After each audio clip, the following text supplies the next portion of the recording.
नमो बुद्धाय। संस्कृति मंत्री श्रीमान गजेंद्र सिंह शेखावत जी, minority affairs minister Shri Kiran Rijiju जी, भंते भदंत राहुल बोधी महाथेरो जी, वेनरेबल चांगचुप छौदेन जी, महासंघ के सभी गणमान्य सदस्य, एक्सेलेंसीज, डिप्लोमेटिक कम्युनिटी के सदस्य, बुद्धिस्ट स्कॉलर्स, धम्म के अनुयायी, देवी और सज्जनों, आज एक बार फिर मुझे अंतर्राष्ट्रीय अभिधम्म दिवस के कार्यक्रम में शामिल होने का सौभाग्य मिला है। अभिधम्म दिवस हमें याद दिलाता है कि करुणा और सद्भावना से ही हम दुनिया को और बेहतर बना सकते हैं। इससे पहले 2021 में कुशीनगर में ऐसा ही आयोजन हुआ था। वहां उस आयोजन में भी मुझे शामिल होने का सौभाग्य मिला था और ये मेरा सौभाग्य है कि भगवान बुद्ध के साथ जुड़ाव की जो यात्रा मेरे जन्म के साथ ही शुरू हुई है, वो अनवरत जारी है। मेरा जन्म गुजरात के उस वडनगर में हुआ जो एक समय बौद्ध धर्म का महान केंद्र हुआ करता था। उन्हीं प्रेरणाओं को जीते जीते मुझे बुद्ध के धम्म और शिक्षाओं के प्रसार के इतने सारे अनुभव मिल रहे हैं। पिछले 10 वर्षों में भारत के ऐतिहासिक बौद्ध तीर्थ स्थानों से लेकर दुनिया के अलग अलग देशों तक, नेपाल में भगवान बुद्ध की जन्मस्थली के दर्शन, मंगोलिया में उनकी प्रतिमा के अनावरण से लेकर श्रीलंका में वैशाख समारोह तक मुझे कितने ही पवित्र आयोजनों में शामिल होने का अवसर मिला है। मैं मानता हूं संघ और साधकों का ये संग, ये भगवान बुद्ध की कृपा का ही परिणाम है। मैं आज अभिधम्म दिवस के इस अवसर पर भी आप सभी को और भगवान बुद्ध के सभी अनुयायियों को अनेक अनेक शुभकामनाएं देता हूं। आज शरद पूर्णिमा का पवित्र पर्व भी है। आज ही भारतीय चेतना के महान ऋषि वाल्मीकि जी की जन्म जयंती भी है। मैं समस्त देशवासियों को शरद पूर्णिमा और वाल्मीकि जयंती की भी बधाई देता हूं। आदरणीय साथियों, इस वर्ष अभिधम्म दिवस के आयोजन के एक साथ एक ऐतिहासिक उपलब्धि भी जुड़ी है।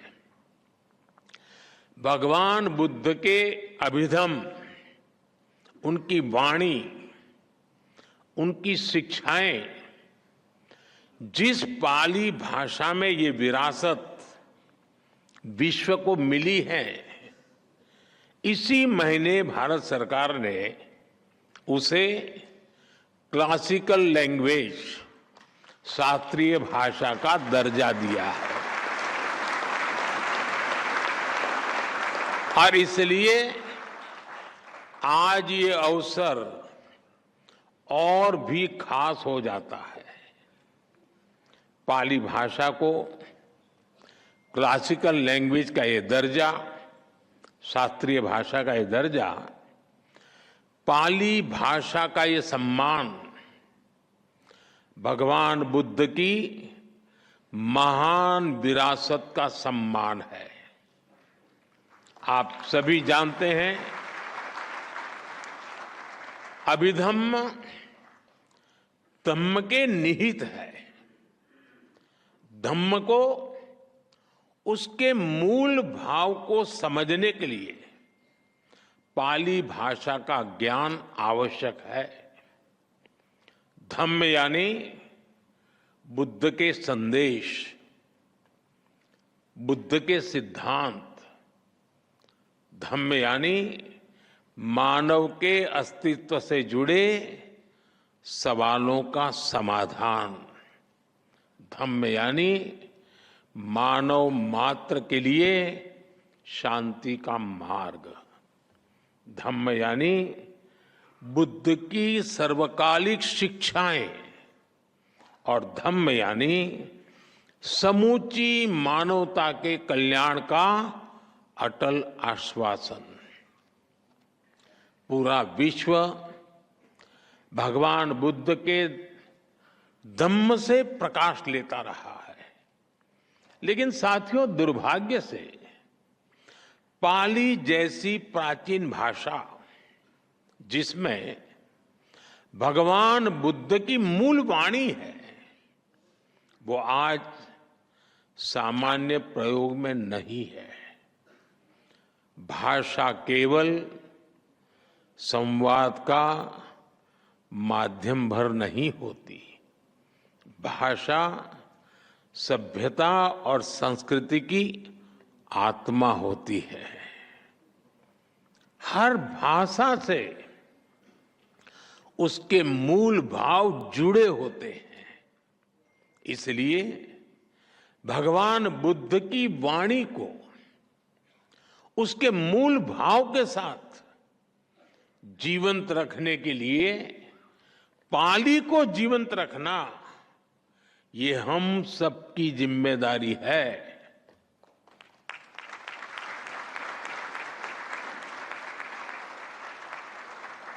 मुझे खुशी है कि हमारी सरकार ने बड़ी नम्रतापूर्वक ये जिम्मेदारी निभाई है। भगवान बुद्ध के करोड़ों अनुयायियों को, उनकी लाखों भिक्षुकों की अपेक्षा को पूरा करने का हमारा नम्र प्रयास है। मैं इस महत्वपूर्ण निर्णय के लिए भी आप सबको बहुत बहुत बधाई देता हूं।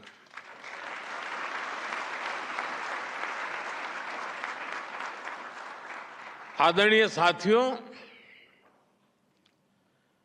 भाषा, साहित्य, कला, अध्यात्म, किसी भी राष्ट्र की ये धरोहरें उसके अस्तित्व को परिभाषित करती है। इसलिए आप देखिए, दुनिया के किसी भी देश में कहीं कुछ 100 साल पुरानी चीज मिल भी जाती है तो उसे पूरी दुनिया के सामने गर्व से प्रस्तुत करता है। हर राष्ट्र अपनी हेरिटेज को अपनी पहचान के साथ जोड़ता है।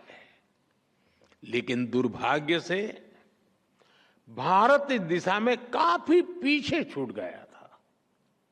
आजादी के पहले भारत की पहचान मिटाने में लगे आक्रमणकारी और आजादी के बाद गुलामी की मानसिकता के शिकार लोग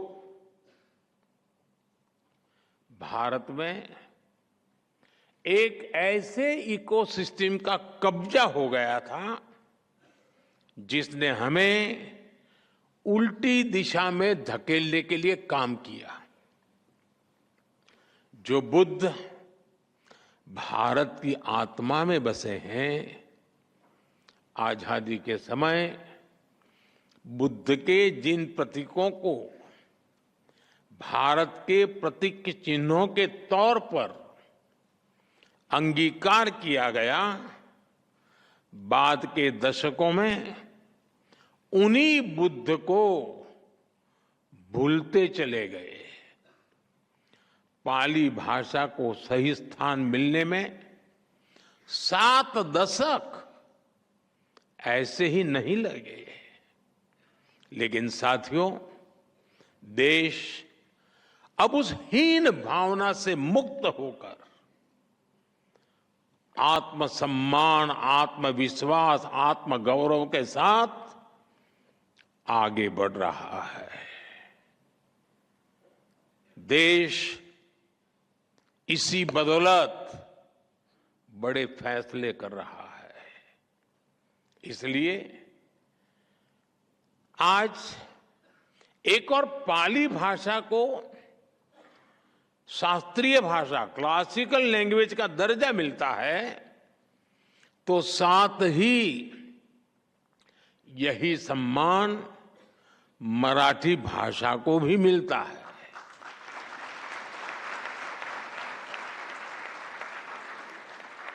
और देखिए कितना बड़ा सुभग संयोग है कि बाबा साहब आम्बेडकर से भी ये सुखद रूप से जुड़ जाता है। बौद्ध धर्म के महान अनुयायी हमारे बाबा साहब आम्बेडकर, पाली में उनकी धम्म दीक्षा हुई थी और वो स्वयं उनकी मातृभाषा मराठी थी। इसी तरह हमने बांग्ला, असमिया और प्राकृत भाषा को भी शास्त्रीय भाषा, क्लासिकल लैंग्वेज का दर्जा दिया है।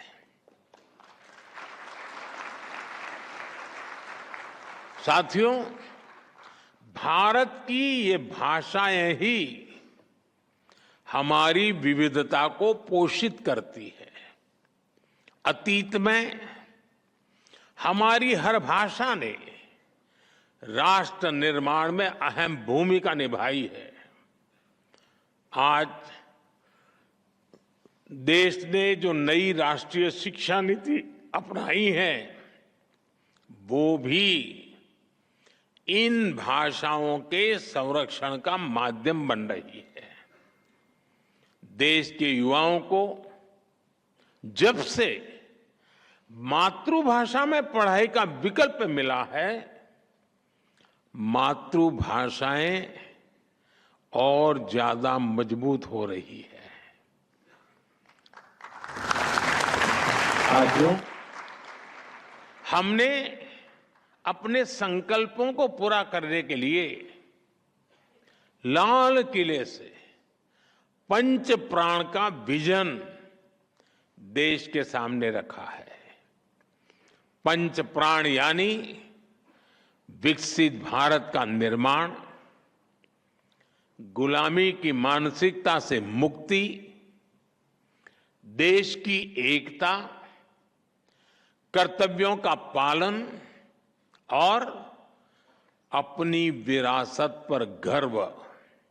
इसलिए आज भारत तेज विकास और समृद्ध विरासत के दोनों संकल्पों को एक साथ सिद्ध करने में जुटा हुआ है।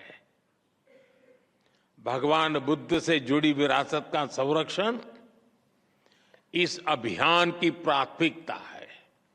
आप देखिए, हम भारत और नेपाल में भगवान बुद्ध से जुड़े स्थानों को बुद्ध सर्किट के रूप में विकसित कर रहे हैं।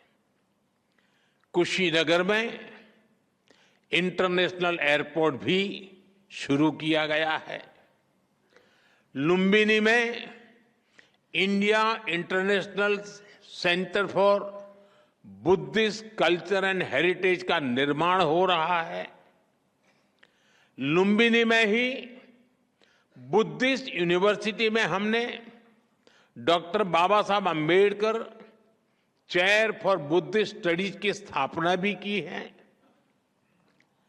बोधगया, श्रावस्ती, कपिलवस्तु, सांची, सतना और रीवा जैसे कई स्थानों पर कितने ही डेवलपमेंट प्रोजेक्ट चल रहे हैं। 3 दिन बाद 20 अक्टूबर को मैं वाराणसी जा रहा हूं, जहां सारनाथ में हुए अनेक विकास कार्यों का लोकार्पण भी किया जाएगा। हम नए निर्माण के साथ साथ अपने अतीत को भी सुरक्षित कर रहे हैं। पिछले 10 वर्षों में हम 600 से ज्यादा प्राचीन धरोहरों, कलाकृतियों और अवशेषों को दुनिया के अलग अलग देशों से वापस भारत लाए हैं। 600 से ज्यादा, और इनमें से कई अवशेष बौद्ध धर्म से संबंधित है।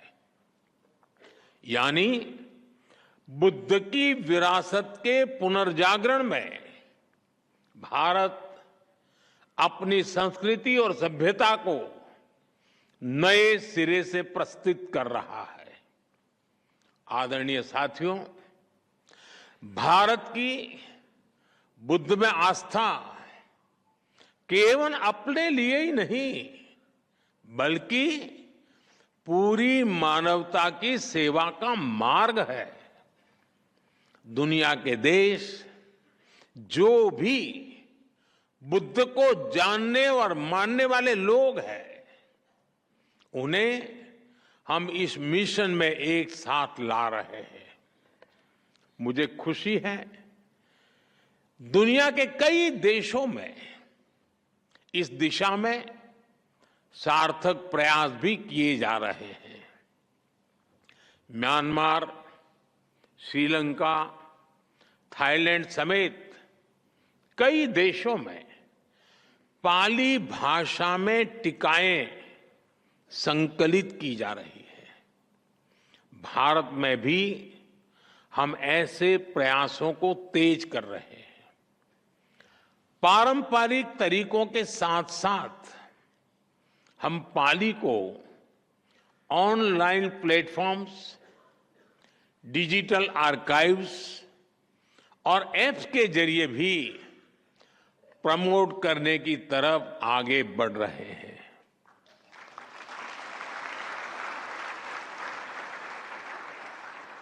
भगवान बुद्ध को लेकर मैंने पहले भी कहा है,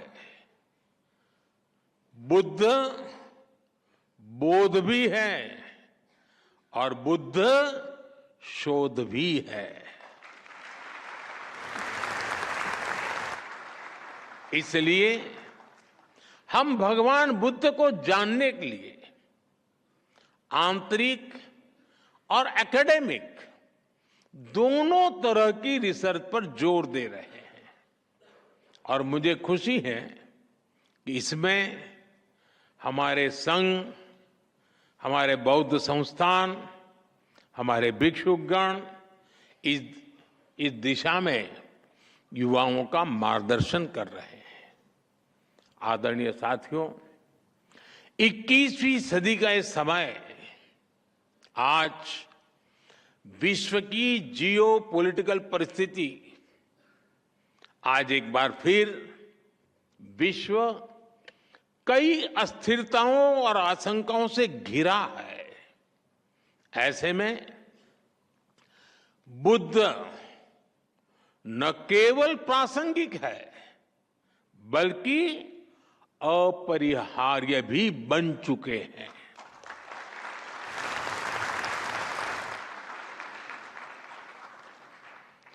मैंने एक बार यूनाइटेड नेशंस में कहा था, भारत ने विश्व को युद्ध नहीं बुद्ध दिए हैं।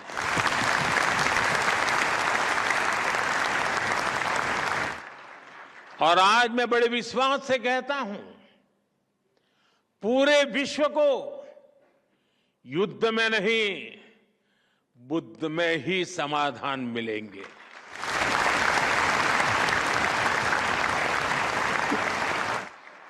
मैं आज अभिधम्म पर्व पर पूरे विश्व का आह्वान करता हूं,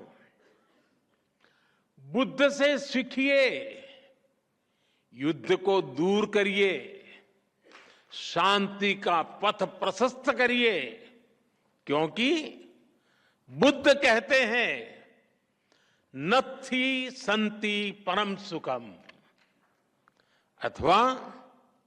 अर्थात शांति से बड़ा कोई सुख नहीं है।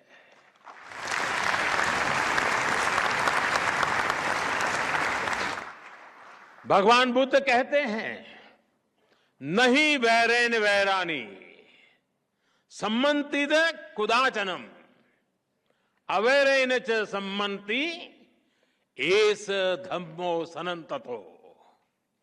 वैर से वैर, दुश्मनी से दुश्मनी शांत नहीं होती।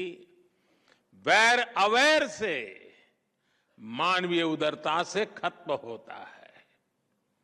बुद्ध कहते हैं भवतु सब मंगलम, यानी सबका मंगल हो, सबका कल्याण हो। यही बुद्ध का संदेश है, यही मानवता का पथ है। आदरणीय साथियों, 2047 तक के ये 25 वर्ष का कार्यकाल, इस 25 वर्ष को अमृत काल की पहचान दी है। अमृत काल का ये समय भारत के उत्कर्ष का होगा। ये विकसित भारत के निर्माण का कालखंड होगा। भारत ने अपने विकास का जो रोडमैप बनाया है, उसमें भगवान बुद्ध की शिक्षाएं हमारा पथ प्रदर्शन करेगी। ये बुद्ध की धरती पर ही संभव है कि आज दुनिया की सबसे बड़ी आबादी संसाधनों के उपयोग को लेकर सजग है। आप देखिए, आज क्लाइमेट चेंज के रूप में इतना बड़ा संकट दुनिया के सामने है। भारत इन चुनौतियों के लिए न केवल खुद समाधान तलाश रहा है, बल्कि उन्हें विश्व के साथ साझा भी कर रहा है। हमने दुनिया के कई देशों को साथ जोड़कर मिशन लाइफ शुरू किया है। भगवान बुद्ध कहते थे अत्तानमेव पठमन पति रूपे निवेशये, अर्थात हमें किसी भी अच्छाई की शुरुआत स्वयं से करनी चाहिए। बुद्ध की यही शिक्षा मिशन लाइफ के केंद्र में है, यानी सस्टेनेबल फ्यूचर का रास्ता हर व्यक्ति की सस्टेनेबल लाइफस्टाइल से निकलेगा।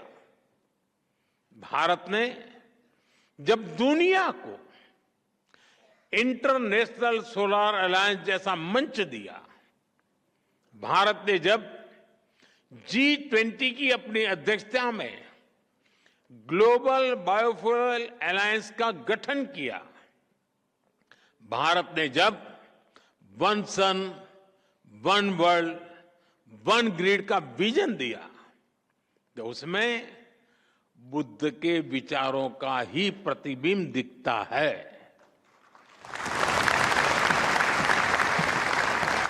हमारा हर प्रयास दुनिया के लिए सस्टेनेबल फ्यूचर को सुनिश्चित कर रहा है। India, middle east, Europe economic corridor हो, हमारा ग्रीन हाइड्रोजन मिशन हो, भारतीय रेलवे को 2030 तक नेट जीरो करने का लक्ष्य हो, पेट्रोल में इथेनॉल ब्लेंडिंग को बढ़ाकर 20% तक करना हो, ऐसे कई तरीकों से हम इस धरती की रक्षा का अपना मजबूत इरादा दिखा रहे हैं, जता रहे हैं। साथियों, हमारी सरकार के कितने ही निर्णय बुद्ध, धम्म और संघ से प्रेरित रहे हैं। आज दुनिया में जहां भी संकट की स्थिति होती है, वहां भारत फर्स्ट रिस्पॉन्डर के रूप में मौजूद रहता है।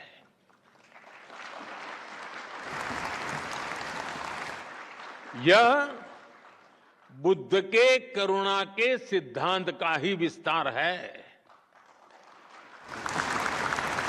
चाहे तुर्की में भूकंप हो, श्रीलंका में आर्थिक संकट की स्थिति हो, कोविड जैसी महामारी के हालात हो, भारत ने आगे बढ़कर मदद का हाथ बढ़ाया है। विश्व बंधु के रूप में भारत सबको साथ लेकर चल रहा है। आज योग हो या मिलेट से जुड़ा अभियान, आयुर्वेद हो या नेचुरल फार्मिंग से जुड़ा अभियान, हमारे ऐसे प्रयासों के पीछे भगवान बुद्ध की भी प्रेरणा है। आदरणीय साथियों, विकसित होने की तरफ बढ़ रहा भारत अपनी जड़ों को भी मजबूत कर रहा है। हमारा प्रयास है कि भारत का युवा साइंस और टेक्नोलॉजी में विश्व का नेतृत्व करे और साथ ही हमारा युवा अपनी संस्कृति और अपने संस्कारों पर भी गर्व करे। इन प्रयासों में बौद्ध धर्म की शिक्षाएं हमारी बड़ी मार्गदर्शक है। मुझे भरोसा है हमारे संतों और भिक्षुकों के मार्गदर्शन से, भगवान बुद्ध की शिक्षाओं से हम सब साथ मिलकर निरंतर आगे बढ़ेंगे। मैं आज के इस पवित्र दिवस पर इस आयोजन के लिए आप सभी को एक बार फिर अनेक अनेक शुभकामनाएं देता हूं।